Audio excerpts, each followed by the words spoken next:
പക്ഷെ ഇന്ന് ചേട്ടന് മാത്രമേ കണ്ടോളൂ. ഒരു ചെറിയ സങ്കടമുണ്ട് എനിക്ക്. എന്താ? ഈ പുള്ളിക്ക് വട്ടുണ്ടോ എന്ന് വരെ ചിലപ്പോ ചോദിക്കും. ഞാൻ എന്തെങ്കിലും വിഷയം ഉണ്ടെങ്കിൽ തമ്മിൽ പലതവണ വിളിച്ചിട്ടുണ്ടായിരുന്നു, അക്സെപ്റ്റ് ചെയ്യുന്നില്ല, കോൾ എടുക്കുന്നില്ല. വണ്ടർ മലയാളത്തിന്റെ പുതിയ എപ്പിസോഡിലേക്ക് ഏവർക്കും സ്വാഗതം. ഞാൻ നിങ്ങളുടെ സ്വന്തം വിജി. ഇന്ന് നമ്മളുടെ കൂടെ ഉള്ളത് ടീമേ എന്ന് പറഞ്ഞ വാക്കുകൊണ്ട് തന്നെ മലയാളത്തിലുള്ള എല്ലാവരുടെയും ഇഷ്ടപ്പെട്ട നമ്മുടെ സ്വന്തം വിനീഷയുടെ, അതുപോലെ തന്നെ കള്ളന്മാരുടെ വീട് എന്ന സിനിമയുടെ ഡയറക്ടർ, പ്രൊഡ്യൂസർ കം എല്ലാമായ ഹുസൈൻ ചേട്ടനും ഉണ്ട് നമ്മുടെ കൂടെ. എല്ലാവർക്കും നമസ്കാരം കേട്ടാ. എല്ലാവർക്കും എന്റെ ഹൃദയം നിറഞ്ഞ എന്റെ പുതുവത്സര ആശംസകൾ. അതെ. ന്യൂ ഇയർ ഞങ്ങളുടെ എന്നെ മാത്രമല്ല. വളരെ സന്തോഷം, കുറെ നാളായി ഇന്റർവ്യൂയിലേക്ക് വന്നിട്ട്. പ്രേക്ഷകർക്ക് എല്ലാവർക്കും ന്യൂ ഇയർ ആശംസകൾ, അതോടൊപ്പം ക്രിസ്മസ് ആശംസകൾ നേരുന്നു. പിന്നെ സിനിമാ വിശേഷങ്ങളുമായിട്ടാണ് ഇപ്പൊ നമ്മള് എത്തിയിട്ടുള്ളത്. എന്തു വേണേലും ചോദിക്കാം. Okay, thank you. ഈ ഒരു പ്രോമിസ് തന്നെയാണ് വലിയൊരു കാര്യം. ഇന്ന് ഞാൻ ചോദിക്കാൻ നമ്മൾ വേറെ ഒന്നുമില്ല. ഇന്ന് ബിനീഷ് ചേട്ടൻ മാത്രമാണ് ഇവിടെ കൂടെ ഉള്ളത്. ബാക്കിയുള്ള ആർട്ടിസ്റ്റ്, കാരണം പോസ്റ്റർ കണ്ടപ്പോൾ ഭയങ്കര യുണീക്കാണ്. ഒരുപാട് കോമഡി ആർട്ടിസ്റ്റുകൾ, അതായത് നമ്മുടെ ഫെമിലിയർ ഫേസ് ആയിട്ടുള്ള ഒരുപാട് പേര്. ഞാൻ ആ പ്രതീക്ഷിച്ചാണ് ഞാൻ ഇന്ന് വന്നത് പോലും. പക്ഷെ ഇന്ന് ചേട്ടന് മാത്രമേ കണ്ടോളൂ. ഒരു ചെറിയ സങ്കടമുണ്ട് എനിക്ക്.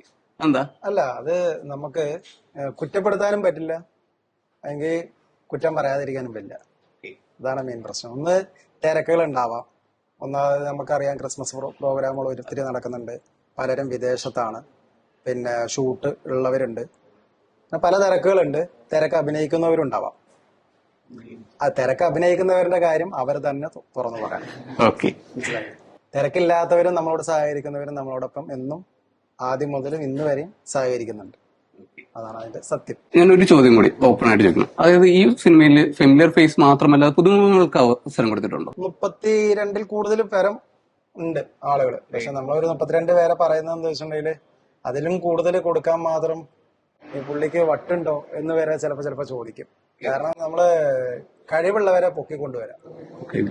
ഞാൻ പറഞ്ഞ ഞാൻ തന്നെ AVM പ്രൊഡക്ഷന്റെ മുമ്പിലൊക്കെ പോയി കിടന്നുറങ്ങിയിട്ടുണ്ട് ചെന്നൈയിൽ.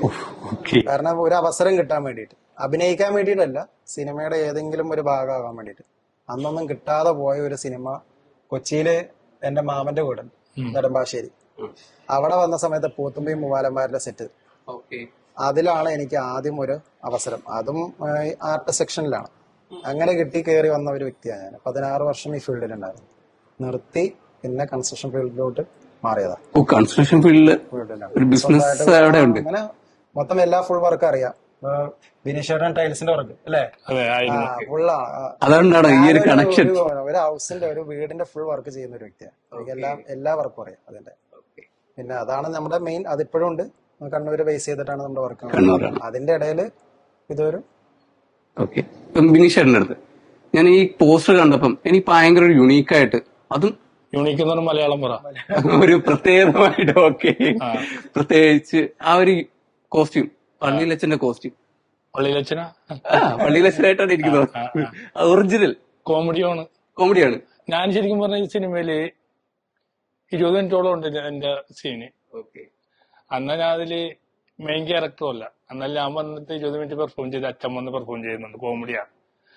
വളരെ സന്തോഷം. ഈ ഒരു 2026 അല്ലെ, പുതിയ വർഷത്തിൽ തന്നെ ജനുവരി 5-ാം തീയതി നമ്മുടെ സിനിമ ഇറങ്ങുന്നതാണ്. തീർച്ചയായിട്ടും ഞാൻ മറ്റുള്ള ഇന്റർവ്യൂവിൽ പറയുന്ന പോലെ തന്നെ ഇപ്പൊ ഈ ഡയറക്ടർ എന്നോട് പറയുന്നതാണ്, എടാ ബിനീഷ് പടം ഇറങ്ങണേണ്, അപ്പൊ നീ കൊച്ചിയില് കുറച്ച് തിയേറ്ററിൽ ഇറങ്ങുന്നുണ്ടെങ്കിൽ മാളിലാണെങ്കിലും കുറച്ച് ആളൊക്കെ ഏറ്റവും ചോദിക്കും എന്റെ അടുത്ത്. 10 പേരെങ്കിലും എന്റെ ആവശ്യമില്ല. അതല്ല ഞാൻ പറഞ്ഞു തന്നെയാണ്. ഞാൻ അഥവാ ഇനി ആരെങ്കിലും വിളിച്ചാൽ വരൂല. സിനിമയൊന്നും കാണാൻ താല്പര്യമില്ല ആൾക്കാർക്ക്. അതിന് ഞാൻ പറയുന്ന എടാ 1000 രൂപ ഒരു ബിരിയാണി തരാന്നൊക്കെ പണ്ടവര് പറഞ്ഞു. ഇപ്പൊ എല്ലാരും മൊബൈലിൽ തന്നെ കൂടിയിരിക്കുന്ന ഒരു കാലഘട്ടമാണ്. അത്ര പബ്ലിസിറ്റി നല്ല സിനിമയാണെങ്കിൽ മാത്രമാണ് കാണുള്ളൂ. അപ്പൊ ഞാൻ സിനിമ കണ്ടില്ല. സിനിമ കണ്ട ആൾക്കാർ എന്നോട് പറഞ്ഞത് കള്ളന്മാരുടെ വീട് അതുപോലെ നല്ല സിനിമയാണ്. അപ്പൊ അങ്ങനെ നല്ല സിനിമ ആണെന്ന് തോന്നിക്കഴിഞ്ഞാൽ നിങ്ങൾ കാണണം. തീർച്ചയായിട്ടും എല്ലാ ജില്ലകളിലും എന്നെ ഇഷ്ടപ്പെടുന്ന ആൾക്കാരുണ്ട്. ഒത്തിരി പേരുണ്ട്. എനിക്ക് തോന്നുന്നു ഒരുപാട് പേർക്ക് എന്നെ ഇഷ്ടമാണ്. സിനിമയിലുള്ള എന്നല്ല ഇഷ്ടം എനിക്ക് കിട്ടിയത്, അല്ലാതെ കിട്ടിയ ഇഷ്ടമാണ്. ആ ഇഷ്ടം സിനിമയിലൂടെ ഒരു ക്യാരക്ടറിലൂടെ തന്നെയാണ് ടീമേ. അപ്പൊ നിങ്ങളുടെ അടുത്ത തിയേറ്ററിൽ കള്ളന്മാരുടെ വീട് എന്ന പടം വരും. ജനുവരി 5-ാം തീയതിയാണ്. തീർച്ചയായിട്ടും എന്നെ കാണാനെങ്കിലും വന്ന് സിനിമ കണ്ടിട്ട് അഭിപ്രായം പറയുക. ഞാൻ അഭിനയിച്ചേക്കണത് ശരിക്കും പറഞ്ഞിട്ടുണ്ടെങ്കിൽ ഒരു ഗുമ്മില്ലെന്നാണെങ്കിൽ നിങ്ങൾക്ക് ഇഷ്ടപ്പെട്ടില്ലെന്നാണെങ്കിൽ എന്നെ വിളിച്ച് പറയുമോ, സോഷ്യൽ മീഡിയ നമ്പർ ഉണ്ട്, ചേട്ടൻ ഇത്തിരി കൂടി ശരിയാക്കാണ്ട് അടുത്ത പടത്തിൽ ഇങ്ങനെ പോരട്ടെ, ഓക്കെ, നന്നാക്കാൻ പറയണോ, അപ്പൊ ഞാൻ നന്നാക്കാൻ ശ്രമിക്കും. ഇത്തിരി ഓപ്പൺ ആയിട്ട് പറയണം. അത്ര ഉള്ളു. സിനിമ കൊള്ളിലും കൊള്ളില്ലെന്ന് പറയുക, നല്ലതാണെങ്കിൽ നല്ലതായിട്ട് കാണും ആൾക്കാർ. അപ്പൊ മാക്സിമം ആൾക്കാർ സിനിമ കാണാൻ ശ്രമിക്കുക, അങ്ങനെയല്ലേ പറയാൻ പറ്റുള്ളൂ. ഓക്കെ, ശരിയാണ്. നമുക്ക് ഒരാളെ വിളിച്ചുകൊണ്ടെന്ന് കാണിക്കാൻ പറ്റിയ കാരണം കാലഘട്ടമല്ല. അത് സത്യമാണ് ചേട്ടൻ പറഞ്ഞത്. ഇപ്പൊ എല്ലാരും ടിവിയിലാണ് ഉപയോഗിക്കുന്നത്. ടി വി അല്ലെങ്കിൽ മൊബൈലിലാണ് യൂസ് ചെയ്യുന്നത്. കൂടുതൽ ഞാൻ നേരത്തെ പറഞ്ഞിട്ടുണ്ട്, ഞാൻ ഒരു 15 വർഷം മുമ്പ് പണിക്കോണ കാലഘട്ടത്തില് ഞാൻ ലീവ് എടുക്കും സിനിമ കാണാൻ വേണ്ടി. എന്റെ കൂട്ടുകാരൻ ലീവ് എടുക്കും, ഒരു കൂട്ടം ആൾക്കാർ ലീവ് എടുത്തിട്ട് അങ്ങ് സിനിമക്കാണ് പോണത്. അതുപോലെ തന്നെ ഒരു ടാക്സി ഡ്രൈവർ ആണെങ്കിൽ ഒരാളെ ഒന്ന് കൊണ്ട് പിക്ക് അല്ലെങ്കിൽ കൊണ്ടാക്കാനുണ്ടാവും. അപ്പൊ ഒരു 2-4 മണിക്കൂർ കഴിഞ്ഞ് വന്നാൽ മതി എന്ന് പറയുമ്പോ അയാളുടെ ഓപ്ഷൻ സിനിമയാണ്. തൊഴിലാളികളാണ് ഏറ്റവും കൂടുതൽ സിനിമ കണ്ടെന്ന് വെച്ചാൽ, സാധാരണ കൺസ്ട്രക്ഷൻ മേഖലയിലെ ആൾക്കാരും ഓട്ടോ തൊഴിലാളികൾ, അവരാണ് കൈയടിക്കുന്നത്, ആർപ്പ് വിളിക്കുന്നതും വിസിലടിക്കുന്നതും. അവരുടെ പൈസയാണ് സിനിമയിൽ ഇങ്ങനെ ഇരുന്ന് റോൾ ചെയ്തെന്ന് വെച്ചാൽ. ഇപ്പൊ ഇല്ല, അവര് സിനിമ കാണുന്നില്ല. അവര് ഭയങ്കരമായിട്ടും കുറച്ച് സിനിമയുടെ ഒരു റൂട്ട് മാറി. ചേട്ടനൊരു ടാക്സി ഈ സ്റ്റാൻഡിലോ ഓട്ടോ സ്റ്റാൻഡിലോ പോയി കഴിഞ്ഞിട്ടുണ്ടെങ്കിൽ എല്ലാവരെയും കണ്ണൊരു ഫോണിലേക്ക് ആയിക്കോളൂ. ചിലപ്പോ ഒരു 50 വണ്ടി ഉണ്ടാക്കിയാൽ പോകേണ്ടത്. സത്യമാണ്. റീൽസോ എന്തെങ്കിലും യൂട്യൂബ് ചാനലൊക്കെ കണ്ട ഫേസ്ബുക്കിലോ ഇരുന്ന് അങ്ങനത്തെ കാലഘട്ടമായി. അത് ശരിയാ. ഞാനും അങ്ങനെ തന്നെയാണ്. ചേട്ടാ, 20 മിനിറ്റ് മാത്രമേ ഉള്ളൂ എന്ന് പറഞ്ഞാലും ഞങ്ങൾക്ക് ഭയങ്കര ഇമ്പാക്റ്റ് ആണ്. കാരണം സ്റ്റാർ മാജിക്കിലായിരുന്നാൽ പോലും ചേട്ടൻ പറഞ്ഞ ഒരു സീനായിരിക്കും, ഭയങ്കര രസമാണ്. വീട്ടിലുള്ള അമ്മമാരായിരുന്നാലും ആ ടീം എത്തിയല്ലോ. ഞാന് ശരിക്കും ഗുണ്ടായിട്ട് ഒരുപാട് പടത്തിൽ അഭിനയിച്ചിട്ടുണ്ട്. ശരിക്കും എനിക്ക് എന്റെ നാട്ടുകാർക്ക് എന്റെ കൂട്ടുകാർക്ക് മാത്രം അറിയാൻ പാടില്ലായിരുന്നു. അപ്പൊ അങ്ങനെ കാലഘട്ടത്തിൽ ഞാൻ ആ സമയത്ത് 2 വീലർ പോലും ഇല്ല എനിക്ക്. ഞാൻ ബസ്സിൽ യാത്ര ചെയ്യും, പണിക്ക് പോകുന്നുണ്ട്. ആ സമയത്ത് ഗുണ്ടായിട്ട് നിൽക്കുമ്പോൾ ആൾക്കാർ സിനിമ കാണുന്ന കാലഘട്ടമാണത്, ഒരു 15 വർഷം മുമ്പ്. അപ്പൊ പറയും ഗുണ്ട ചേട്ടൻ വന്നേക്കുന്നത് മാറിയിരിക്കും നിന്നെ കാണുമ്പോ ഭയങ്കരമായിട്ട്. ചിലപ്പോ ചെറിയ സങ്കടം തോന്നിട്ടുണ്ട്. അവര് മാറി വേറെ സ്ഥലത്തേക്ക് പോയിക്കളയും. ആ ഒരു കാലഘട്ടം മാറി ഇപ്പൊ എന്നെ കാണുമ്പോ ആൾക്കാർ ഒരു ചിരി, പിള്ളേരും അമ്മ അമ്മ ടീം എന്ന് പറഞ്ഞ ചിരിക്കല ആൾക്കാര്. ഓക്കെ, ആ ഒരു ഇമ്പ്രൂവ്മെന്റ് അല്ലെങ്കിൽ ഒരു അപ്പൊ ആ ഒരു ചിരി സ്റ്റാർ മാജിക്കിൽ മാത്രമല്ല, നമ്മുടെ കള്ളന്മാരുടെ വീട്ടിൽ ഞാനൊരു ആ ചിരിപ്പിക്കാൻ, നിങ്ങളെ സന്തോഷിപ്പിക്കാൻ വേണ്ടി ഒരു പള്ളിയിൽ അച്ഛനായിട്ട് വരുന്നുള്ളൂ, ഒന്ന് കാണണേ. ഓക്കെ, തീർച്ചയായിട്ടും ആൾക്കാർ കാണും എന്തായാലും. കാരണം ഉണ്ടല്ലോ അങ്ങനെ ഒരുപാട് ഇഷ്ടപ്പെടുന്നു പറയാൻ പറ്റൂല, ആൾക്കാർ താല്പര്യമായിട്ട് അല്ല കാണും. കാണണം അല്ലെ? കാരണം പാത്രത്തിന് അത്രയും ഇമ്പോർട്ടന്റ് ആണത്. ആ ഒരു വന്നു പോകുന്ന 20 മിനിറ്റ് എന്ന് പറഞ്ഞ സിനിമയുടെ ഇമ്പോർട്ടന്റ് ഘടകം. സിനിമ ഇപ്പൊ ഇത് പുതിയ ചാനലല്ലേ, ഒന്ന് പറഞ്ഞു കൊടുത്തത് എന്താണ് സിനിമ എന്ന്? സിനിമ 6 കള്ളന്മാരുടെ ഒരു സബ്ജക്റ്റ് ആണ്. 6 പേര് ഒരുമിച്ച് താമസിക്കുന്ന 6 കള്ളന്മാർ. ഇവര് കള്ളന്മാരാകുന്നതിനൊരു സാഹചര്യം ഉണ്ട്, അവർക്കൊരു ലക്ഷ്യമുണ്ട്. ആ ലക്ഷ്യത്തിലേക്ക് എത്താൻ അവരുടെ കയ്യിൽ മതിയായ പൈസ ഇല്ല, ക്യാഷാണ് അവിടെയും പ്രോബ്ലം. ഇതില്ലാതാവുമ്പോൾ അത് കണ്ടെത്താനുള്ള ഒരു മാർഗം. അങ്ങനെ കള്ളന്മാരാവുന്ന ഒരു 6 പേരാണ്. അപ്പൊ അതിലെ കേന്ദ്ര കഥാപാത്രമായിട്ട് എന്ന് പറയാൻ 6 പേരാണ്, ഒരാളല്ല. നമുക്ക് ബിജുക്കുട്ടൻ കൂടെ അഭിനയിച്ചിട്ടുണ്ട്. പുള്ളിയുടെ കൂടെ തന്നെ പൊതുവെ സുധീഷ് ചെമ്പശ്ശേരി, രാജേഷ് ആചാരി, മുഹമ്മദ് ഷെരീഫ്, ശ്രീകുമാർ, ആനന്ദ് ജീവൻ, ഇത്രയും പേര് അവരെ തുല്യ ക്യാരക്ടറാണ്. ഭയങ്കര ഒരു നായിക പ്രാധാന്യം ഇല്ലാത്തൊരു സിനിമയാണ് അതിൽ. പിന്നെ അതിലേക്ക് വരുന്ന 3 മന്ത്രവാദികളിൽ ഒരു വേഷമാണ് ബിനീഷേട്ടൻ ഫാദർ ആയിട്ട് വരുന്നത്. വൈദികനാണ്, അതായത് കുറച്ച് മായാജാലങ്ങളൊക്കെ കാണിക്കുന്നുണ്ട് അതില്.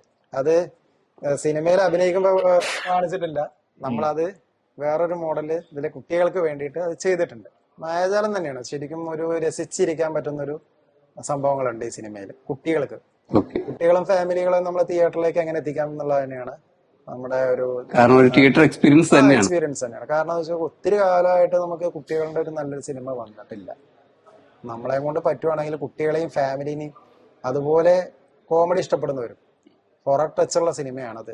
ഹൊററാണ് പടം. കാരണം എല്ലാവർക്കും അതെ ഒരു ജിന്നിന്റെ കൂടെ രക്ഷി, ഈ 2 ജിന്നും യക്ഷിയുള്ള വീട്ടിലേക്ക് കള്ളന്മാരുടെ താമസം.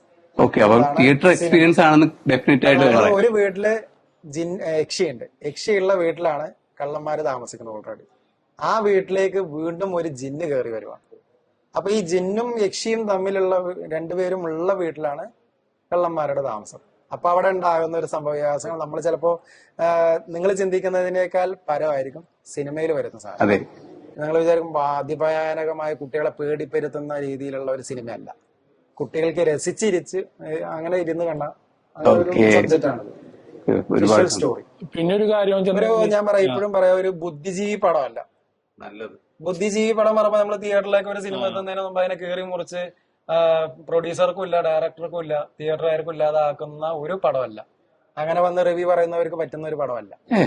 അത് 2 മണിക്കൂർ ആസ്വദിച്ചിരുന്ന് കുഴപ്പമില്ല എന്ന് പറഞ്ഞു പോകുന്ന ഒരു സാധാരണ ഫാമിലി, കുട്ടികൾ, അവരെ ബേസ് ചെയ്തിട്ടുള്ള ഒരു സ്റ്റോറിയാണ്. പിന്നെ ഒരു കാര്യം എനിക്ക് പറയാനുള്ള വെച്ചിട്ടുണ്ടെങ്കിൽ ഈ കള്ളന്മാരുടെ വീട് എന്ന് പറഞ്ഞ സിനിമ ഒരു 2 ആഴ്ച മുമ്പ് ഒരു സോഷ്യൽ മീഡിയയിൽ ഗൂഗിള് ചെയ്ത് കള്ളന്മാരുടെ വീട് എന്ന് അടിച്ചു നോക്കിക്കഴിഞ്ഞാൽ അതിന്റെ പൂജയും ഒരു ട്രെയിലറും ഒരു പാട്ടും അങ്ങനെയുള്ള മാത്രമേ ഉള്ളൂ. അങ്ങനെ കുറച്ച് വ്യൂ മാത്രമേ കാര്യമുള്ളൂ. ആൾക്കാർക്ക് അറിഞ്ഞുകൂടാ ഈ സിനിമ ഇറങ്ങണ കാര്യമൊന്നും. ആൾക്കാർ അറിഞ്ഞാലല്ലേ തിയേറ്ററിൽ ഇങ്ങനെ സിനിമ. പറയാൻ കാരണം വെച്ചിട്ടുണ്ടെങ്കിൽ ഞാൻ കേരളത്തില് എല്ലാ സ്ഥലത്തും കൂടി സഞ്ചരിക്കുന്ന ആളാണ്. ഞാനിങ്ങനെ പ്രോഗ്രാം ഉദ്ഘാടനത്തിന് ചിലപ്പോൾ ഇറച്ചിക്കട തുടങ്ങി ഞാൻ ഷോപ്പിംഗ് മാൾ വരെ ഉദ്ഘാടനം ചെയ്യുന്ന ഒരാളാണ്. കേരളത്തിൽ എവിടെ പരിപാടി ഉണ്ടെങ്കിലും മാസത്തിൽ ഒരു 19-20ഓളം ഒരു പരിപാടിയായിട്ട് ദൈവം സഹായിച്ച് സാധാരണക്കാരിങ്ങനെ തരുന്നുണ്ട്. അപ്പൊ ഇങ്ങനെ സഞ്ചരിക്കാൻ ഓരോ ചുവരിലും ഓരോ പോസ്റ്റർ കാണാം. ഒരു 3 ദിവസം കൂടുമ്പോ അപ്പോഴാണ് ഓരോരോ സിനിമകളുടെ പേര് നമ്മൾ കാണുന്നത്. ഇങ്ങനെയും സിനിമ ഉണ്ടാകുന്നത്. അത് 2 ദിവസം 3 ദിവസം കഴിയുമ്പോൾ വേറെ അതിന് പൊക്കത്തുകൊണ്ട് വേറെ ഒട്ടിക്കും. അത് പോകുമ്പോൾ തിയേറ്ററിൽ നിന്ന് മാറും. അപ്പൊ അങ്ങനെയാണ് സിനിമ ഇറങ്ങേണ്ടെന്ന്. നമ്മൾ ചെറിയ പടത്തിന്റെ കാര്യമുണ്ടോ, വലിയ സ്റ്റാർ പടത്തിന്റെ നമുക്ക് നേരെ അപ്ഡേഷൻ സോഷ്യൽ മീഡിയയിലൊക്കെ ഒരുപാട് കാര്യങ്ങൾ വരും. അപ്പൊ അങ്ങനെ വരാൻ കാരണം വെച്ചിട്ടുണ്ടെങ്കിൽ ഈ സിനിമയ്ക്കും അങ്ങനെ സംഭവിച്ചെന്ന് വെച്ചിട്ടുണ്ടെങ്കിൽ സിനിമ തുടങ്ങാൻ നേരത്ത് ഒരുപാട് പേര് സഹകരിക്കും. നടന്മാരടക്കം പൈസ അവർക്ക് കിട്ടുന്ന പരിപാടി എല്ലാവരും നമ്മളോട് സഹകരിക്കും. ഇവർ ഈ സിനിമ മാത്രമല്ല, എല്ലാ സിനിമ അങ്ങനെ തന്നെ. അവസാനം നടന്മാരും ഉണ്ടാവില്ല, ഡയറക്ടറും ഉണ്ടാവില്ല, ആരും ഉണ്ടാവില്ല. ഈ സിനിമ ഡയറക്ടറും പ്രൊഡ്യൂസറും പുള്ളിയായിരുന്നു. പ്രൊഡ്യൂസർ മാത്രമായിട്ട് ഇന്ന് സിനിമ തിയേറ്ററിൽ എത്തിച്ച് എന്തെങ്കിലും പടങ്ങളുണ്ടെന്ന് അറിയാമോ? ലോൺ എടുത്തുകൊണ്ട് പൈസ ഇല്ലാതെ ആരും ഉണ്ടാവില്ല. ഒരു കൂടെ വർഷം കണ്ടുള്ളൂ ഉണ്ടാവില്ല. നമ്മുടെ ഇതില് ഇപ്പൊ ഞാൻ തന്നെ ഫുൾ നിർമ്മാതാവ് എന്ന് പറയുന്നതിൽ ഒരു എക്സിക്യൂട്ടീവ് പ്രൊഡ്യൂസർമാർ 2-3 പേരുണ്ട്. ചെറിയ അത്യാവശ്യം ഫണ്ട് മുടക്കിയവരുണ്ട്. ഇപ്പോ അവര് പറഞ്ഞാൽ അവര് വലിയ പണക്കാരൊന്നും അല്ല. അവരൊക്കെ ഈ സിനിമാ മോഹികളായിട്ട് വന്ന് അതിലേക്ക് എന്തെങ്കിലും ഇറക്കി അവർക്കും തിരിച്ചെടുക്കാം, അവർക്കും ഒരു വേഷം കൈകാര്യം ചെയ്യാം എന്ന് പറഞ്ഞു വന്നവരുണ്ട്, നമ്മൾ സഹകരിച്ചവരുണ്ട്. നമ്മൾ പറഞ്ഞ ഇപ്പൊ മെയിൻ ആർട്ടിസ്റ്റുകളൊക്കെ നമ്മൾ കൊണ്ടുവന്ന് അവർക്ക് ഫണ്ട് കൊടുത്ത് നല്ലൊരു വേഷം കൊടുത്ത് നമ്മളടുത്ത് സഹകരിക്കേണ്ടവരാ. നമ്മൾ പറയാതെ സഹകരിക്കേണ്ട ആളുകളാണ്. തീർച്ചയായും ഒരിക്കലും നമ്മള് ഇതിന് പോയിട്ട് ബിജു ചേട്ടാ വാ എന്ന് പറഞ്ഞ് കാല് പിടിക്കേണ്ട കാര്യമൊന്നും ആർക്കും ഇല്ല. കാരണം നമ്മളെ പോലുള്ള സിനിമ പിടിക്കുന്നവരുണ്ടെങ്കിൽ അവർക്ക് അവസരം അല്ലേ. അതിപ്പോ ഈ നല്ലൊരു സിനിമ നമ്മൾ കൊടുത്താൽ തന്നെ നമുക്ക് പ്രേക്ഷകരുടെ മുമ്പിൽ നമുക്കും നിലനിൽക്കുള്ളൂ. അപ്പൊ ഈ ഒരു ഇതുപോലൊരു പ്രൊമോഷന് വേണ്ടിയിട്ടോ ഒക്കെ നമ്മൾ അവരെ പോയി വിളിച്ച് ആനയിച്ചു കൊണ്ടുവരേണ്ട ഒരു കാര്യങ്ങളൊന്നുമില്ല. നമ്മൾ നമ്മുടേതായ ഒരു രീതിയിൽ നമ്മൾ വിളിച്ചിട്ടുണ്ടായിരുന്നു, പലതവണ വിളിച്ചിട്ടുണ്ടായിരുന്നു, അക്സെപ്റ്റ് ചെയ്യുന്നില്ല, കോൾ എടുക്കുന്നില്ല. അപ്പൊ ഞാൻ വിഷയം എന്ന് പറഞ്ഞാ പിന്നെ ഷൂട്ടിംഗ് ലൊക്കേഷനിൽ 6ാമത്തെ ദിവസം മുതൽ പുള്ളി ഫണ്ടുമായിട്ട് കാര്യങ്ങളായിട്ട് ഫണ്ടിന്റെ ഒരു വിഷയം ഉണ്ടായിരുന്നു. അപ്പൊ അന്ന് നമുക്ക് 3 ദിവസം ബാങ്ക് അവധിയാണ്. അപ്പൊ ഈ ബാങ്ക് അവധിക്ക് നമുക്കൊരു ലിമിറ്റ് ഉണ്ട്. പൈസ എടുക്കുന്നതിനും പിന്നെ ട്രാൻസാക്ഷനൊക്കെ ഒരു ലിമിറ്റ് ഉണ്ട്. അപ്പൊ നമ്മള് ട്രാൻസാക്ഷൻ ചെയ്ത് തരാന്ന് പറഞ്ഞിട്ടുണ്ടായിരുന്നു. ആ പുള്ളിക്ക് അതിന് താല്പര്യമില്ല, റൊക്കം ക്യാഷ് വേണമെന്ന് പറഞ്ഞു തറക്കുമായി. അതാണ് പ്രശ്നം. നമുക്ക് അങ്ങനെ കൊടുക്കുന്നതിന് നമുക്ക് അപ്പൊ അത് ഷൂട്ട് തീർന്നിട്ടില്ല. ഷൂട്ട് തീരുന്നതിന് മുമ്പ് റൊക്കം പൈസ വേണമെന്ന് പറഞ്ഞാൽ ആരും കൊടുക്കില്ല. ഒരു ഞാൻ എന്റെ ഷൂട്ടിങ്ങിൽ ഞാൻ ഒരിക്കലും ഡബ് തീർന്നിട്ട് പൈസ തരാന്ന് പറഞ്ഞിട്ട് ഒരു ആർട്ടിസ്റ്റിനെ നിർത്തിയിട്ടുമില്ല. അതിപ്പോ വന്ന് അവരവിടുന്ന് വണ്ടി കയറുമ്പോ തന്നെ നമ്മൾ പൈസ സെറ്റിൽ ചെയ്തിട്ടാണ് ഞാൻ വിടുന്നത്. അന്നത്തെ ഒരു ദിവസം എന്ന് പറഞ്ഞാൽ 3 ദിവസം ബാങ്ക് അവധിയാണ്. അന്ന് രാവിലെയാണ് പ്രൊഡക്ഷൻ കൺട്രോളർ വിളിച്ചു പറയുന്നത് ബിജു ചേട്ടൻ ഇന്ന് പോകും, അപ്പൊ പുള്ളിക്ക് ഫുൾ എമൗണ്ട് വേണം എന്ന് പറഞ്ഞപ്പോ ഞാൻ പറഞ്ഞു ഇന്ന് ബാങ്ക് ഇല്ല, ഇന്നലെ ഇല്ല, ഇന്നും ഇല്ല, നാളെ ഇല്ല. അന്ന് 3 ദിവസം അടുപ്പിച്ച് ബാങ്ക് അവധിയുള്ള ദിവസം. ഞാൻ പറഞ്ഞു ഇന്ന് നടക്കില്ല കേട്ടോ, ഷൂട്ട് 2 ദിവസം കൂടി ബാലൻസ് ഉണ്ട്, 8 ദിവസം സഹകരിക്കുക എന്ന് പറഞ്ഞിട്ടാണ് പുള്ളി വന്നത്. 6 ദിവസമേ ആയിട്ടുള്ളൂ. 6ാമത്തെ ദിവസം ഫുൾ ഫണ്ട് വേണം എന്ന് പറഞ്ഞപ്പോ നമുക്കൊരു ഇതുണ്ട്, പരിമിതിയുണ്ട്, പൈസ പരിമിതികളുണ്ട്. അപ്പൊ അതുകൊണ്ട് ബിജുചേട്ടൻ റൂമിലോട്ട് പൊക്കോ, ഒരു അരമണിക്കൂർ പ്രൊഡക്ഷൻ ചെന്താമരായിട്ടായിരുന്നു ഞങ്ങൾ വന്നോളാം എന്ന് നമ്മൾ പറഞ്ഞു. പറ്റത്തില്ല. അവിടെ നിന്ന് പിന്നെ പുള്ളി തെറിവിളിയായി. അങ്ങനെ പ്രേക്ഷകരുണ്ട്, അവരെ ഷൂട്ട് കാണാൻ വന്നവരുണ്ട്. പരസ്യമായിട്ട് നമ്മളെ ഡയറക്ടറാണെന്നില്ല, പ്രൊഡ്യൂസറാണെന്നൊന്നുമില്ല, അങ്ങനെ അനാവശ്യം വിളി. അങ്ങനെയൊക്കെ ആയപ്പോഴും ഞങ്ങൾ പറഞ്ഞു ചേട്ടൻ പൊക്കോ, റൂമിലോട്ട് പൊക്കോ. ചേട്ടൻ ഡ്രസ്സ് ചേഞ്ച് ചെയ്യുമ്പോൾ വേറെ ഷൂട്ടുണ്ടെന്ന് പറഞ്ഞു ചേഞ്ച് ചെയ്യുമ്പോൾ ഞങ്ങൾ അങ്ങോട്ട് എത്തിക്കോളാം, നമുക്കിത് തിരിക്കണ്ട പൈസ, എവിടെ നിന്നാണെങ്കിലും അത് അറേഞ്ച് ചെയ്ത് കൊണ്ടേ കൊടുക്കണ്ടേ. ആ ഒരു സാവകാശം തരാൻ നിന്നില്ലെന്ന പുള്ളി. അങ്ങനെ പിന്നെ നട റോട്ടിലൊക്കെ ഇറങ്ങി ഭയങ്കര പരസ്യമായിട്ട് രാത്രി ആക്ഷേപം. ആക്ഷേപം, തെറിവിളിയും, ആരെയെ വിളിക്കുന്നതൊന്നുമില്ല. പൈസ ഇട്ടണ്ട് പോവില്ല. നമുക്ക് പറയാൻ പറ്റാത്ത വാക്കുകളൊക്കെ ഉപയോഗിച്ചിട്ടുണ്ട്. പക്ഷെ നമ്മളെ പുതുമുഖമാണ്, നമ്മളെ ആദ്യത്തെ ചുവടുവെപ്പ് ആയതുകൊണ്ട് നമുക്കത് കേട്ടേ പറ്റുമല്ല, കേൾക്കേണ്ട അവസ്ഥയായിരുന്നു. മനസ്സിലായി. ഇപ്പൊ വേറൊരു വലിയൊരു ആർട്ടിസ്റ്റുകളുടെ, അല്ലെങ്കിൽ ഇപ്പൊ ജോഷി സാറ്, സത്യൻ അന്തിക്കാട് സാർ പോലുള്ള ഒരു ഡയറക്ഷന്റെ മുമ്പിൽ പോയിട്ടുണ്ടെങ്കിൽ ഇവർക്ക് ഇതൊന്നും സംസാരിക്കാൻ പറ്റില്ല. ഇല്ലല്ല, അവരെ ഒരു വാക്കും പറയത്തില്ല. അവര് ചിലപ്പോ അവരെ മുഖത്ത് പോലും നോക്കാൻ പറ്റാതെ ഒതുങ്ങി നിൽക്കേണ്ടി വരും. അതെ, തീർച്ചയായും. അതപ്പോ എല്ലാവർക്കും അറിയാം. പക്ഷെ ഞങ്ങളുടെ സിനിമയെ സംബന്ധിച്ചിടത്തോളം ഞങ്ങളുടെ സിനിമയിൽ എല്ലാവരും പുതുമുഖം. അതെ, അദ്ദേഹം അദ്ദേഹം സ്റ്റാറാണ്. തീർച്ചയായിട്ടും. അല്ലെ, ഞങ്ങളെ പുതുമുഖങ്ങളെ ഒരു ചെറിയൊരു പുതിയ ആർട്ടിസ്റ്റുകളെ വെച്ച് ഒരു സിനിമ ചെയ്യുമ്പോൾ ബിജുക്കുട്ടൻ എന്ന് പറയുന്നത് ഞങ്ങളുടെ സിനിമയിൽ മമ്മൂക്കയാണ്, അല്ലെങ്കിൽ ലാലേട്ടനാണ്. ആ ഒരു ക്യാരക്ടർ നമ്മുടെ മനസ്സിൽ, അങ്ങനത്തെ ഒരു വ്യക്തി നമ്മുടെ അടുത്ത് ഇങ്ങനെ ബിഹേവ് ചെയ്യാന്ന് പറയുമ്പോൾ നമുക്കുണ്ടാകുന്ന ഒരു വിഷമം ആ സമയത്ത് പറഞ്ഞറിയിക്കാൻ പറ്റാത്തതാണ്. എന്നിട്ടും നമ്മള് അതിനെ പിടിച്ചു നിൽക്കാൻ നമ്മുടെ സഹകരിച്ച എക്സിക്യൂട്ടീവ് പ്രൊഡ്യൂസർ പല രീതിയിൽ അവർക്ക് വിശ്വാസം അല്ലെങ്കിൽ അവരുടെ കയ്യിലുള്ള സ്വർണം വരെ ഏൽപ്പിച്ചു. അതിനെതിരെ തെറി വിളിച്ചു. അവർക്ക് പൈസ ആണെങ്കിൽ വലുതെങ്കിൽ 10 പവന്റെ ചെയിൻ വെച്ചോ, ഞാൻ പൈസ തന്നിട്ട് അത് തിരിച്ചെടുത്താൽ എന്നിട്ട് പോലും ഞാൻ പിച്ചക്കാരനാണോ? ഞാനെന്താ പൈസ മൂവിയാണ്? പൈസ മൂവി ആണെങ്കിൽ അവിടെ അടി ഉണ്ടാക്കേണ്ട പ്രശ്നമല്ലല്ലോ. ഒരുപാട് പൈസക്ക് ഞാൻ മോഹിക്കാത്ത ഒരു വ്യക്തിയാണെങ്കിൽ ഞാൻ അവിടെ അടി ഉണ്ടാക്കേണ്ട കാര്യമുണ്ടോ? ഞങ്ങൾ പറഞ്ഞ ആ റൂമിലോട്ട് പോകുമ്പോഴേക്കും നമ്മൾ അവിടെ എത്തില്ലേ? അപ്പൊ പുള്ളി ആരോ കാര്യമായിട്ട് തെറ്റിദ്ധരിപ്പിച്ചിട്ടുണ്ട്. പൈസ കിട്ടില്ലെന്നോ, അല്ലെങ്കിൽ പുതിയ പുതുമുഖങ്ങളാണ്, പുതിയ പൈസ കിട്ടാൻ പ്രയാസമാണ്, ഷൂട്ട് കഴിഞ്ഞ പാട് മേടിച്ചിട്ട് പോകണോ എന്നും പുള്ളിയെ ആരെങ്കിലും തെറ്റിദ്ധരിപ്പിക്കണം. തീർച്ചയായും ഞങ്ങൾ അങ്ങനെ മനസ്സിലാക്കണം. അല്ലാതെ പുള്ളിയെ ഞങ്ങൾക്ക് നേരിട്ടും അറിയില്ല, മുന്നേ ഒരു പരിചയമൊന്നുമില്ല. ഞാൻ ഒരുപാട് സെറ്റിൽ വെച്ച് പുള്ളിയെ കണ്ടിട്ടുണ്ടെന്നല്ലാതെ പുള്ളിക്ക് എന്നെ അറിയില്ല, അല്ലെങ്കിൽ എന്റെ ക്യാരക്ടർ അറിയില്ല. നമ്മുടെ സിനിമയായി ബന്ധപ്പെട്ട് വരുമ്പോൾ മാത്രമേ പുള്ളിക്ക് നമ്മൾ അറിയൂ. ഒരുപാട് ടെൻഷൻ. അത് കഴിഞ്ഞ് സെക്കൻഡ് ഷെഡ്യൂളില് പുള്ളിയെ വിളിച്ചപ്പോ പുള്ളി എന്നോട് പറഞ്ഞത് 5 ദിവസം സഹകരിക്കുക. ആദ്യത്തെ 2 ദിവസം ബാലൻസ് നിൽക്കുന്നുണ്ട്, 3 ദിവസത്തെ പേയ്മെന്റ് പറഞ്ഞു. ആ 5 ദിവസം സഹകരിക്കുക. അപ്പൊ എനിക്ക് 3 ദിവസത്തെ പേയ്മെന്റ് തന്നാൽ മതി. ശരി, ഓക്കെ എന്ന് പറഞ്ഞു. 16-ാം തീയതി ഷൂട്ട് വെച്ചു. 15-ാം തീയതി പുള്ളി എന്നെ വിളിച്ച് പറയാ, ഹുസൈനെ എനിക്ക് ഒരു കാര്യം പറയാനുണ്ട്. അപ്പോ എന്താ ചേട്ടാ പറഞ്ഞു, ഞാന് ഇവിടുന്ന് ഇറങ്ങണമെങ്കിലേ എനിക്ക് ആ പൈസ മുൻകൂട്ടി വേണമെന്ന് പറഞ്ഞു. തെറ്റിദ്ധരിപ്പിച്ചതാ. അപ്പൊ ഞാൻ പറഞ്ഞു, ബിജുചേട്ടന് ഞാൻ പേയ്മെന്റ് ഒന്നും ബാലൻസ് വെച്ചിട്ടില്ലല്ലോ, പോകുമ്പോ കറക്റ്റ് ഞാൻ തന്നിട്ടുണ്ട്. അന്നൊരു ബാങ്കിന്റെ ഇഷ്യൂ ഉള്ളത് കൊണ്ട് ഞങ്ങൾ ഒന്ന് അറേഞ്ച് ചെയ്യാനുള്ള ഒരു പ്രശ്നം ഉണ്ടായിരുന്നു. അതിലപ്പുറം നിങ്ങൾക്ക് 1 രൂപ പോലും നമ്മൾ പെൻഡിങ് വെച്ചില്ല. അപ്പോ GST ഉള്ള ആരുടെയും അക്കൗണ്ടിൽ നിന്ന് ട്രാൻസാക്ഷൻ ചെയ്താൽ മതി. അപ്പൊ എന്താ ബിജുചേട്ടൻ ഇങ്ങനെ പറയുന്നത്? അല്ല, എനിക്ക് നിങ്ങൾ വിശ്വാസം ഇല്ലാത്തത് കൊണ്ടാണോ? നിങ്ങൾ ആരെയും എനിക്ക് വിശ്വാസം ഇല്ലാത്തതുകൊണ്ടാണ്. പിന്നെ അപ്പൊ ഞാൻ പറഞ്ഞു, വിശ്വാസം ഇല്ലാതായാലും ബിജുചേട്ടന് നമ്മൾ പേയ്മെന്റ് എന്തെങ്കിലും നിർത്തിയിട്ടുണ്ടോ? അങ്ങനെ ഉണ്ടെങ്കിലല്ല അങ്ങനെ ഒരു വിശ്വാസക്കുറവ്, അല്ലെങ്കിൽ നിങ്ങൾ മോശമായിട്ട് നിങ്ങൾ അങ്ങോട്ട് തെറി വിളിച്ചിട്ടുണ്ടോ? നിങ്ങൾ പറയുന്ന അനാവശ്യങ്ങളൊക്കെ നമ്മൾ ഇങ്ങോട്ട് കേൾക്കാന്നല്ലാതെ ഒരിക്കലും നമ്മൾ അങ്ങോട്ട് സംസാരിച്ചിട്ടില്ല. അപ്പൊ അങ്ങനെ ഒരു സാഹചര്യം ഉണ്ടെങ്കിൽ പോലും ഓക്കെ. പിന്നെ നമ്മുടെ എക്സിക്യൂട്ടീവ് പ്രൊഡ്യൂസർ അന്ന് ഗോൾഡ് ഊരി തന്നിട്ടുണ്ടെങ്കിൽ അത് പുള്ളിന്റെ അഭിമാന പ്രശ്നമാണ്. റോട്ടിൽ നിന്ന് ഒരു ആക്ടറിന്റെ തെറി വിളി കേൾക്കുക എന്ന് പറയുന്നത് ഒരു പ്രൊഡ്യൂസറിന്റെ അഭിമാന പ്രശ്നമാണ്. അപ്പൊ അത് ഞാനാണെങ്കിൽ പോലും എന്റെ കയ്യിലുണ്ടെങ്കിൽ ഞാനത് കൊടുക്കും. പൈസ തന്നിട്ട് തിരിച്ചു തന്നാൽ മതി. ഇതാണ് അവിടെ, അതാരും ചെയ്യുന്ന ഒരു കാര്യമാണ്.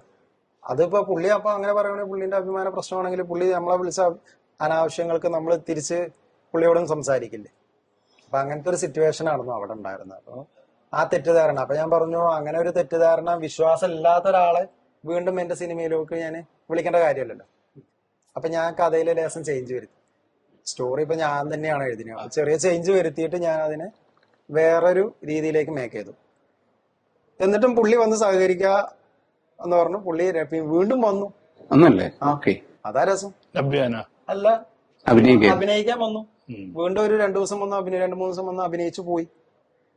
അത് പുള്ളിക്ക് ഭയങ്കര തെറ്റിദ്ധാരണയാണ്. ആ തെറ്റിദ്ധാരണയ്ക്ക് കാരണം എന്താണെന്നാണ് നമ്മൾ അറിയുന്നത്.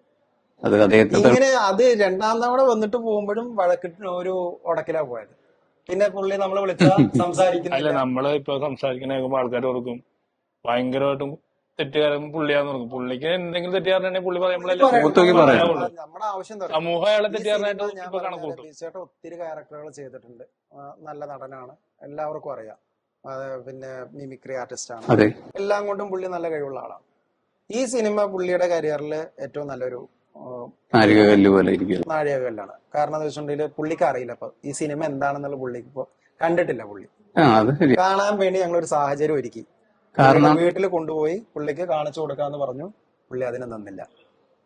എന്നിട്ടേ ഞങ്ങൾ പ്രൊമോഷന് വരുള്ളൂ എന്ന് പറഞ്ഞു. അപ്പൊ നമ്മൾ ചെറിയ തിരുത്ത് വരുത്തിയപ്പോ 2 സോങ്ങിൽ പുള്ളിനെ ഉൾപ്പെടുത്താൻ പറ്റിയില്ല.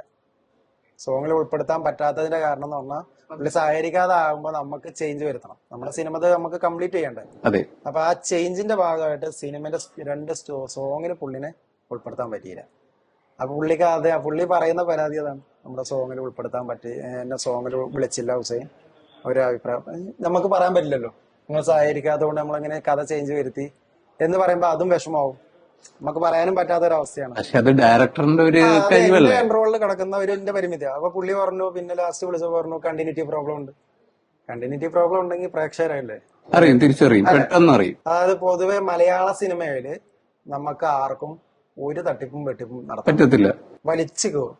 പ്രേക്ഷകർ വലിച്ചു അതിന്റെ കയറും. ഒരു അറ്റത്തുനിന്ന് അടി വരെ എടുക്കാം. ഇപ്പൊ സലാറിന്റെ സിനിമ എന്നുള്ളതിൽ തന്നെ നമുക്ക് അറിയാം. തമിഴ്നാട്ടിലേക്ക് പോയി കഴിഞ്ഞാൽ തിയേറ്റർ ഫുള്ളാ.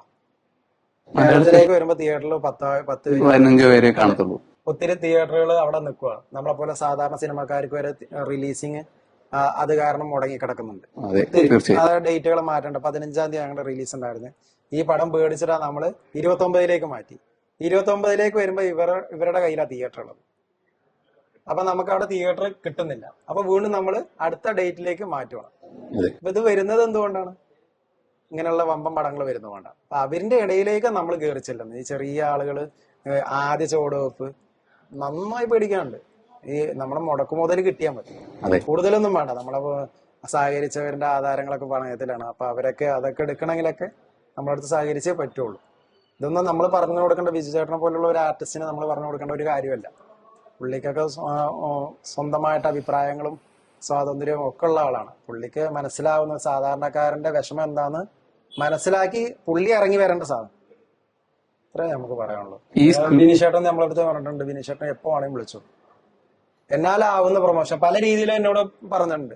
ഇപ്പൊ ഫ്ലെക്സ് വെക്കുന്ന ഒരു ഫ്ലെക്സ് ഉണ്ടാക്കിയിട്ട് ഇങ്ങനെ പഴയ രാജാക്കന്മാരുടെ കയ്യിലൊക്കെ ഉണ്ടാവും, ഇങ്ങനെ ചുരുട്ടിയെടുക്കുന്ന എന്നോട് പറഞ്ഞിട്ടുണ്ടാവും. കാരണം ഞാനത് അന്വേഷിച്ചു. പക്ഷെ എനിക്ക് കിട്ടാത്തതുകൊണ്ടാണ്. ആ ടൈമിൽ ആ സാധനം കിട്ടില്ല. അതെ, അങ്ങനെ പറയാൻ കാരണം വെച്ചിട്ടുണ്ടെങ്കിലേ എന്റെ ഭാഗത്ത് നിന്ന് എനിക്കൊരു സുഖമായിട്ട് പ്രൊമോഷൻ കൊടുക്കാം. ഞാൻ ക്രൗഡ് കൂടുന്ന പരിപാടിക്കാൻ പോകണം. ഉദ്ഘാടനം ആണെങ്കിലും കോളേജ് പരിപാടിയാണെങ്കിലും അമ്പലപ്പറമ്പിലാണെങ്കിലും പള്ളിപ്പറമ്പിലൊക്കെ ആണെങ്കിൽ ആൾക്കാരുണ്ട്. അപ്പൊ ഞാൻ ചില കാലത്ത് ഓട്ടോ സ്റ്റാൻഡിലൊക്കെ ചിലപ്പോ വണ്ടിയിൽ നിർത്തി ചായ കുടിച്ച് അവരോടൊക്കെ സംസാരിക്കും. അപ്പൊ എന്റെ വണ്ടിയിൽ ഒരു ഫ്ലക്സ് ഉണ്ടെന്നാണ് ഇത് എങ്ങനെ കാണിച്ചത്. ചേട്ടാ നമ്മുടെ പടം ഇറങ്ങാണ്ടാണ് എല്ലാ ജില്ലയിലും കൊണ്ട് നടക്കാൻ എനിക്ക് അതിലും വലിയ പ്രൊമോഷൻ ഉണ്ടാ. ചേട്ടാ ഞാനൊരു കാര്യം പറയട്ടെ. കാരണം ഇത്രയും സപ്പോർട്ടായിട്ട് ഈ മനുഷ്യൻ നിൽക്കുന്നതോടെ നിങ്ങളുടെ ഏറ്റവും ഒരു മൂലധനം തന്നെയാണ്. സിനിമയ്ക്ക് ഇപ്പൊ ഏറ്റവും വലിയ പ്രൊമോഷൻ എന്ന് പറഞ്ഞാൽ ഞാൻ നായകനൊന്നും ഈ പടത്തില്ല. നായകനല്ല, നായകന്റെ കാര്യമല്ല, മനസ്സ്. പുതുമുഖങ്ങൾക്ക് ഇപ്പൊ ബിനീഷേട്ടൻ ചെയ്യുന്ന ഈ പ്രൊമോഷൻ ഉണ്ടല്ലോ, ഇത് ഞങ്ങളുടെ വലിയ നാഴികക്കല്ല്. ഞങ്ങളുടെ ജീവിതത്തിലെ ഏറ്റവും വലിയ നാഴികക്കല്ല് എന്ന് പറയുന്നത് ഇപ്പൊ ഈ ഒരു പ്രൊമോഷനാണ്. ഞാൻ എപ്പോഴും പറയാം, നസീർ ഖാനെ ഞങ്ങൾ വിളിച്ചിട്ടുണ്ടായിരുന്നു സഹകരിക്കാന്ന് പറഞ്ഞ, ഉല്ലാസേട്ടനെ വിളിച്ചിട്ടുണ്ടായിരുന്നു സഹകരിക്കാന്ന് പറഞ്ഞു. പക്ഷെ ലാസ്റ്റ് നിമിഷം വന്ന് ബിജുചേട്ടന് സഹകരിക്കില്ല എന്ന് പറഞ്ഞതിന്റെ അവിടെ നിന്ന് കണ്ട് പിന്നെ ഇവര് ഫോൺ വിളിച്ചാൽ എടുക്കുന്നില്ല. ഇപ്പൊ അവരെ സംബന്ധിച്ചിടത്തോളം അവര് സീസണാണ് നമുക്ക് മനസ്സിലാവും. അവര് വരില്ല എന്ന് പറഞ്ഞിട്ടില്ല. ഞങ്ങൾക്ക് ഇങ്ങനെ വേറെ പ്രോഗ്രാം ഉണ്ട് എന്ന് പറഞ്ഞു. ഇപ്പൊ ഞാൻ ഇന്നലെ മിനിഞ്ഞാന്നൊക്കെ വിളിച്ചു നോക്കുന്നുണ്ട്, നസീർ ഖാനൊക്കെ വിളിച്ചു നോക്കുന്നു. പ്രോഗ്രാമാണ്. അപ്പൊ ആയിക്കോട്ടെ നമുക്ക്. പക്ഷെ ബിജു ചേട്ടനെ സംബന്ധിച്ച് അവരെ പോലെയല്ല. കാരണം എന്ന് വെച്ചിട്ടുണ്ടെങ്കിൽ അത് ഈ സിനിമ റിലീസിന് വന്ന് ബിജു ചേട്ടൻ ഈ സിനിമ കാണുവാണെങ്കിൽ പുള്ളിക്ക് അപ്പോഴേ മനസ്സിലാവുള്ളൂ. പ്രതികരിക്കണം. അതാണ് നമ്മുടെ ആവശ്യം. കാരണം നമ്മുടെ ഭാഗത്തുണ്ടായ തെറ്റുകൾ എന്താണെന്നുള്ളത് പുള്ളി തുറന്നു പറയണം. കാരണം തെറ്റിദ്ധാരണകൾ വെച്ച് മുന്നോട്ട് പോകുന്നതിനോട് യാതൊരു താല്പര്യമില്ലാത്തൊരു വ്യക്തിയാണ്. കാരണം ഇപ്പം തന്നെ ചേട്ടൻ പറഞ്ഞ ഈ ഒരു സപ്പോർട്ട് തന്നെയാണ് ചേട്ടൻ ഏറ്റവും വലിയ. അത് മതി. ഇത് ഞാൻ പറഞ്ഞില്ലേ, എനിക്ക് ഇപ്പോ നമ്മുടെ മുമ്പില് ഞാൻ നേരത്തെ പറഞ്ഞു ബിജുക്കുട്ടൻ എന്നുള്ളൊരു ആക്ടേഴ്സ് എന്റെ സിനിമയിലും മമ്മൂക്ക മോഹൻലാൽ പോലെ തന്നെയാണ്. അതായത് സാധാരണക്കാര് സിനിമ ചെയ്യുമ്പോൾ ഏറ്റവും ചെറിയ ആർട്ടിസ്റ്റുകളെ വെച്ച് ചെയ്യുന്നത് എന്തുകൊണ്ടാണ്? അവര് തന്നെയാണ് അവരുടെ ഏറ്റവും വലിയ അഭിനേതാവ്. അപ്പൊ അതേപോലെ ഇപ്പൊ എന്റെ പ്രൊമോഷന് ബിനീഷേട്ടൻ വന്നിട്ടുണ്ടെങ്കിൽ എന്റെ ഈ പ്രൊമോഷന്റെ ഏറ്റവും വലിയ സ്റ്റാർ എന്ന് പറയുന്നത് ബിനീഷേട്ടനാണ്. എനിക്കൊക്കെ ഒരു പരിധിയാണ് വെച്ചിട്ടുണ്ടെങ്കിൽ ഈ തിയേറ്ററിലേക്ക് ആളെ കയറ്റുക എന്ന് പറയുന്നത് ഈ ഒരു കാലഘട്ടത്തിൽ ഭയങ്കര ബുദ്ധിമുട്ടുള്ള കാര്യമാണ്.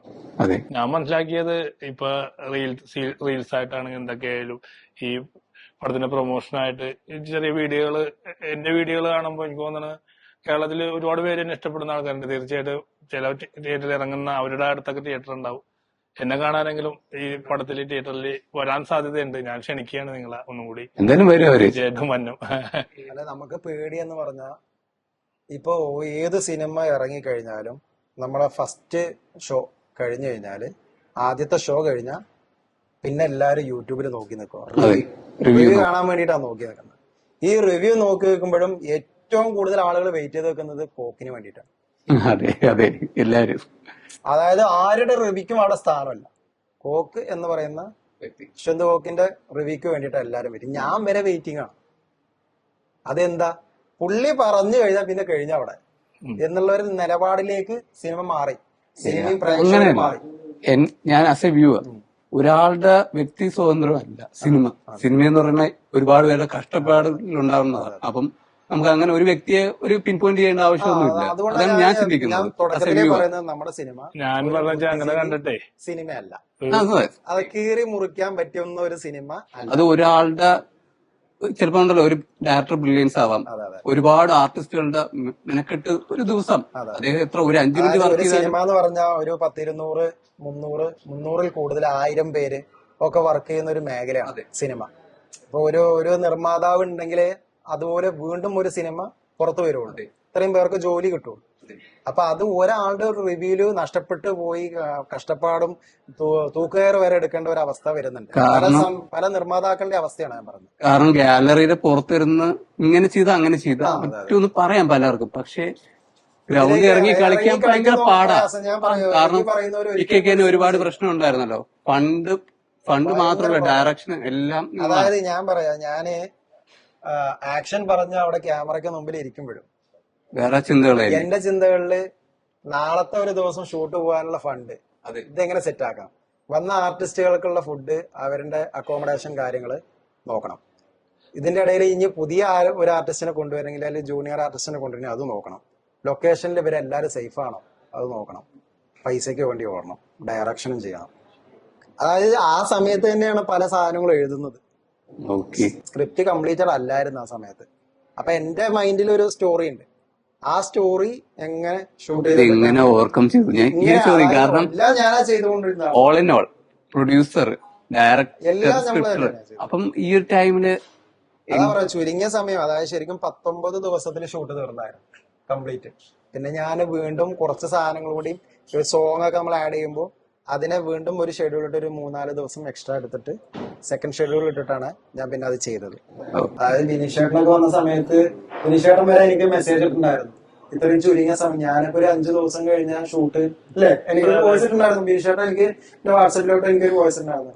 അത് നിങ്ങള് ഞാൻ സമ്മതിച്ചു. കാരണം സാധാരണ ഇത്തരം സിനിമകൾ ചെറിയ പുതിയ സിനിമാക്കാരൊക്കെ വന്നു കഴിഞ്ഞാല് ഒരു 4-5 ദിവസം കഴിഞ്ഞാൽ അത് ബ്രേക്കപ്പായി.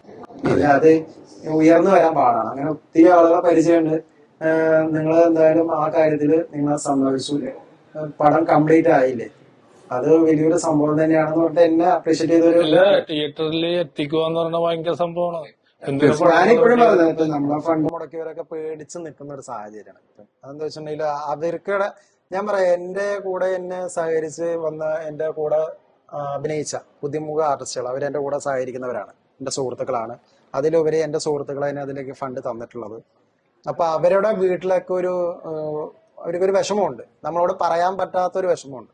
അത് കറക്റ്റ് ഇതിന്റെ പ്രൊമോഷൻ കാര്യങ്ങൾ നടക്കാതാകുമ്പോൾ ഇത് തിയേറ്ററിലെത്തുമ്പോൾ ജനങ്ങളെ സ്വീകരിക്കുമോ, സാധാരണക്കാരിലേക്ക് ഇത് എത്തുമോ, മുടക്കുമുതലെങ്കിലും തിരിച്ചെടുക്കാൻ പറ്റുമോ, പറ്റിയിട്ടില്ലെങ്കിൽ നമുക്ക് നാട്ടിൽ നിൽക്കാൻ പറ്റില്ല. അങ്ങനത്തെ ഉള്ള സാഹചര്യങ്ങളൊക്കെ നമുക്കുണ്ട്. ഇതൊന്നും നമുക്ക് ചിലപ്പോ പറയാൻ പറ്റാത്ത. ചേട്ടാ ഞാൻ ചോദിക്കണേന്ന്, നിങ്ങളിപ്പോ ഈ കഴിഞ്ഞ വർഷമൊക്കെ സിനിമക്ക് സംഭവിച്ച കാര്യങ്ങൾ കണ്ടല്ലോ. കഴിഞ്ഞ വർഷം ഒരു 5 വർഷമായിട്ട് നടന്നിരിക്കുന്ന സംഭവം, സിനിമക്ക് ഇപ്പൊ മുടക്കോതിൽ തിരിച്ചിട്ടുള്ള പടങ്ങൾ വളരെ കുറവാണെന്ന് നിങ്ങൾക്ക് അറിയാം. എന്നിട്ട് ഒരു കോൺഫിഡൻസ് എന്താണ് സംഭവം? കോൺഫിഡൻസ് എന്ന് പറഞ്ഞാൽ ഇപ്പൊ ഞാൻ പറയാം, എന്റെ ഒരു മനസ്സിലുണ്ട് ഈ സിനിമ പ്രേക്ഷകരെ ഏറ്റെടുക്കും. ഞാനൊരു ചോദ്യം കൂടി ചോദിച്ചോട്ടെ ഇതിന്റെ കൂടെ. കാരണം ഈ സ്ക്രിപ്റ്റ് എഴുതിയത് താങ്കളാണെന്ന് പറഞ്ഞു. അപ്പം ഇത് സ്വന്തം ലൈഫിൽ എവിടെയെങ്കിലും നടന്ന സംഭവമാണ്? അതില് ഈ മന്ത്രവാദങ്ങളൊക്കെ ഞാനും കുറെ മന്ത്രവാദത്തിനൊക്കെ പോയിരുന്നിട്ടുണ്ട്. അങ്ങനെയൊക്കെ ഉണ്ടോ? സത്യം. അതായത് ഈ ഇപ്പൊ ഇതില് നസീർക്ക് വന്നിട്ട് കുറെ കാര്യങ്ങൾ ഇതില് നല്ല കൊമേഡിയൻ ആയിട്ട്, അതായത് പുള്ളിക്കൊന്നും നമ്മൾ പറഞ്ഞു കൊടുക്കേണ്ട കാര്യമല്ല, മനസ്സിലായില്ലേ? പുള്ളിന്റെ കയ്യിൽ നിന്ന് തന്നെ കുറെ സാധനങ്ങൾ വരും. ഉല്ലാസേട്ടന് പിന്നെ പുള്ളിന്റെ ലൈഫിൽ കുറച്ച് പ്രശ്നങ്ങളുള്ള സമയത്ത് ആദ്യം വന്ന സിനിമയാണ് നമ്മുടെ സിനിമ ഷൂട്ടിന് വന്നത്. അപ്പൊ നസീർക്ക വന്ന സമയത്ത് നസീർക്ക പറയുന്ന സംഭവങ്ങളൊക്കെ ഉസ്താദായിട്ടാണ് വരുന്നത്. അപ്പൊ നമ്മളും ഒരു ഇസ്ലാം മത വിശ്വാസിയാണ്. അപ്പൊ നമ്മുടെ ഇസ്ലാമിൽ കുറെ അനാചാരങ്ങളുണ്ട്, മന്ത്രവാദം, സിഹിർ, ഇതുപോലുള്ള ഒരു പരിപാടികളുണ്ട്. അതായത് ബാധ ഒഴിപ്പിക്കല്. ഇപ്പൊ ക്രിസ്ത്യൻസിലാണെങ്കിലും ഉണ്ട്, ഹൈന്ദവരിലാണെങ്കിലും അതുണ്ട്. ഇത് മൂന്നും പാടെ വന്നു കഴിഞ്ഞിട്ടും ഒന്നും സംഭവിക്കുന്നില്ല. അതായത് ഇവര് 3 മന്ത്രവാദികൾ വന്നാലും അവിടുത്തെ ബാധ ഒഴിപ്പിക്കാൻ പറ്റില്ല. അങ്ങനത്തെ ഒരു സംഭവം. അപ്പൊ ഞാൻ പോയി എന്റെ ജീവിതത്തിൽ കുറച്ച് അനുഭവങ്ങളുണ്ട് എനിക്ക്. അതായത് നമുക്ക് ഭയങ്കര പ്രയാസം വരുമ്പോ വീട്ടിൽ നിന്ന് ഉമ്മയോ അല്ലെങ്കിൽ പെങ്ങളോ ഒക്കെ പറയും, നിങ്ങൾക്ക് ഒരു ഉസ്താദിനെ പോയി കണ്ടൂടെ, അല്ലെങ്കിൽ ഒരു ഉസ്താദിനെ വീട്ടിലേക്ക് വിളിക്കും. അപ്പൊ അവര് വന്നു കഴിഞ്ഞാൽ കാര്യങ്ങളൊക്കെ ശരിയാവും. അവര് വന്ന് അവരുടെ മാമൂല് വാങ്ങി അവര് പോവും. ഒരു കാര്യം നടക്കില്ല. അവിടെ നിന്ന് വീണ്ടും പ്രശ്നം കൂടുകയുള്ളൂ. പിന്നെ ഇത് എന്തുകൊണ്ട് നടന്നില്ല എന്നുള്ള ഒരു പ്രശ്നം വരികയാണ്. അങ്ങനെയൊക്കെ ഒരു സാഹചര്യമൊക്കെ എനിക്കൊക്കെ ഉണ്ടായിട്ടുണ്ട്. അപ്പൊ അങ്ങനെ കുറച്ച് അനുഭവങ്ങളും കൂടി നമ്മൾ ഇതിലായിട്ട് കൂട്ടി യോജിപ്പിച്ചിട്ടുണ്ടെന്നല്ലാതെ ഇത് സത്യം പറഞ്ഞ ഇപ്പൊ നമ്മളെ രോമാഞ്ച സിനിമയൊക്കെ ജനങ്ങളെ പ്രേക്ഷകരെ ഏറ്റെടുത്ത എന്താ ഒരു കൂട്ടം ചെറുപ്പക്കാരുടെ. അപ്പൊ അതുപോലെ ഒരു സബ്ജക്റ്റാണ്. അന്ന് അതിന് തുല്യമായ ഒരു സബ്ജക്റ്റ് അല്ല, വ്യത്യസ്തമായ കുട്ടികൾക്ക് ഇഷ്ടപ്പെടുന്ന ഒരു പടമാണ്. സംഭവം ശരിയാണ്, നല്ല സിനിമയാണ്. തിയേറ്ററിൽ കളിക്കണമെന്നുണ്ടെങ്കിൽ നമുക്ക് ഒരു 11 പേരെങ്കിലും തിയേറ്ററിൽ വെച്ച് വേണം. ആ 11 പേര് ഭയങ്കര വിലയുള്ള അത് കിട്ടും തീർച്ചയായിട്ടും. അത് തീർച്ചയായിട്ടും വരും. അതൊരു വരുത്തണമെങ്കിൽ നമുക്ക് കുറച്ചും കൂടി പ്രൊമോഷൻ ആവശ്യമുണ്ട്. പ്രൊമോഷൻ അത്യാവശ്യം. ആ പ്രൊമോഷൻ തന്നെയാണ് ഇപ്പൊ നമ്മള് ഇതില് മ്യൂസിക് ചെയ്തിട്ടുള്ള സുധാംശു ആണ് അദ്ദേഹം പാട്ട് പാടായിരുന്നത്. ബിനീഷേട്ടും നല്ല പക്ഷെ ഇതില് പാട്ട് പാടിയിട്ടുണ്ടോ? നമ്മുടെ അടുത്ത് പാടിയിട്ടില്ല. അതെപ്പറ്റി അത് ഞാൻ പറഞ്ഞിട്ടുണ്ട്. ഓക്കെ. എന്തായാലും ഈ പറഞ്ഞ ഡിസംബർ ജാനുവരി 4-ാണ്, ജനുവരി 5-ാം തീയതിയാണല്ലേ റിലീസ്? Okay release. ഓക്കെ. അപ്പൊ പ്രേക്ഷകരോട് പറയാനുള്ളത്, ഞങ്ങളെപ്പോലുള്ള സാധാരണക്കാര്, ഒരുപാട് പാവപ്പെട്ടവര് എല്ലാരും പാടെ ചേർന്ന് ചെയ്ത ഒരു സിനിമയാണ്. അതില് നിങ്ങൾക്ക് പരിചിതമായിട്ടുള്ള കുറെ അഭിനേതാക്കളുണ്ട് ഇതിന്റെ കൂടെ. പിന്നെ പരിമിതികളുണ്ട് നമുക്ക് പറയുന്നതിനും, നമുക്ക് പ്രൊമോഷന്റെ ഭാഗമായിട്ട് നമ്മുടെ സമയമില്ലായ്മകളും എല്ലാം ഉണ്ട്. പെട്ടെന്ന് ഒരു സിനിമ പ്രദർശനത്തിന് എത്തുമ്പോൾ നമ്മുടെ കയ്യിൽ ഉള്ള ഫണ്ടും പ്രൊമോഷന്റെ ഭാഗമായിട്ട് ചെലവാകുന്ന ഫണ്ടുകളെല്ലാം പരിമിതികളുണ്ട്.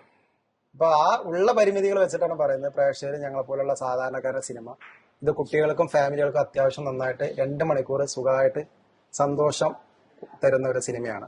ആരെയും വിഷമിപ്പിക്കുന്നതോ അല്ലെങ്കിൽ പേടിപ്പിക്കുന്നതായിട്ടുള്ള ഹൊററോ ഒന്നുമില്ല അതില്. കുട്ടികൾക്ക് ഇഷ്ടപ്പെടുന്ന ഹൊറർ മൂവിയാണ്. എല്ലാവരും അല്ലെ മഴ കുട്ടിച്ചാത്തനൊക്കെ കാലത്ത് 3D ആണ് ഇറങ്ങിയത്. അപ്പൊ ഇതുപോലെ ഒരു വ്യത്യസ്തത നമ്മുടെ പടത്തിലുണ്ട്. 3D അല്ല, അല്ലെങ്കിൽ 3Dയോട് സമാനമായിട്ടുള്ള ഒരു സംഭവം ഇതിലുണ്ട്. അതാണ് എന്റെ പ്രത്യേകത. അതായത് ഒരു കുട്ടികൾ ജിന്നും യക്ഷികളായിട്ടൊക്കെ ഉള്ള ഒരു ഇതുണ്ട്. അപ്പൊ എല്ലാ മായാജാലം വേണമെങ്കിൽ പറയാം, മായാജാലം എന്ന് വേണമെങ്കിൽ പറയാം. എന്തായാലും നമുക്ക് തീർച്ചയായിട്ടും അതെ, തിയേറ്റർ തന്നെ പോയി എല്ലാവരും തിയേറ്ററിൽ വന്ന് കാണുക, ഞങ്ങളെ വിജയിപ്പിക്കുക. ഇന്നത്തെ ഒരുപാട് ഇനി ഉയർന്നു വരാനുള്ള അഭിനേതാക്കൾ ഇതിലുണ്ട്. അപ്പൊ ബിനീഷേട്ടനെ പോലെ ആണെങ്കിൽ ശരി, ബിനീഷേട്ടനൊക്കെ ചിലപ്പോ നല്ല നായക വേഷങ്ങൾ ചെയ്യാൻ പറ്റുന്ന ഒരാളാണ്. ഡെഫിനറ്റ്ലി പുള്ളിനെയൊക്കെ വളർത്തിയെടുക്കാൻ പറ്റും നന്നായിട്ട്. പുള്ളി പറഞ്ഞു കൊടുക്കേണ്ട കാര്യം മനസ്സിലാക്കി അത് ചെയ്യുന്ന ഒരു വ്യക്തിയാണ്. പുളിയുള്ള മീനും കുറച്ച് ചോറൊക്കെ തിന്നതിന് കൂടുതൽ വളരും, അങ്ങനെയാണ് ഉദ്ദേശിക്കുന്നത്. കിട്ടേണ്ട സാധനങ്ങൾ ഇതുവരെ പുള്ളിയെ തേടി വന്നിട്ടില്ലെന്നുള്ളതാണ് ഞാൻ മനസ്സിലാക്കിയത്. ചെറിയ ചെറിയ അവസരങ്ങൾ തന്നെയാണ്. തീർച്ചയായിട്ടും ഞാൻ ഈ ഒരു കുറച്ചു കാലമായിട്ടാണ് നമുക്ക് ഇതിന് ഫ്രീ ആയിട്ട് ഡയറക്ടേഴ്സും മറ്റുള്ള ക്രൂ ഒക്കെ നമ്മളോട് പെരുമാറുന്നത്. നേരത്തെ എന്ന് പറയുമ്പോൾ ഒരു ജൂനിയർ ആർട്ടിസ്റ്റിനെ കാണുന്ന പോലെ അവിടെ നിന്ന് ചെയ്താൽ മതി, അല്ലെങ്കിൽ ഡയലോഗ് അവിടെ നിന്ന് പറഞ്ഞാൽ മതി, ഒരു നിബന്ധനകളായിരുന്നു. ഇപ്പൊ നമുക്ക് ഇത്രയും കൂടി ഇതുപോലത്തെ നമ്മുടെ സുഹൃത്തുക്കളായിട്ടുള്ള കുറെ ഡയറക്ടേഴ്സ് ഒക്കെ നമ്മളെ വിളിക്കുന്നത്. നമുക്ക് ഇത്രയും കൂടി ഫ്രീ ആയിട്ട് നമ്മുടെ ഉള്ളിലൊരു നടനുണ്ട്, നമുക്കത് കുറച്ചെങ്കിലും കൊണ്ടുവരാൻ പറ്റും ഇനിയുള്ള സിനിമകളിലൊക്കെ. തീർച്ചയായിട്ടും എല്ലാവരും തിയേറ്ററിൽ വന്ന് കാണും. തീർച്ചയായും ഇത് വൻ വിജയമാകും എന്ന പ്രതീക്ഷയോടെ. Thank you.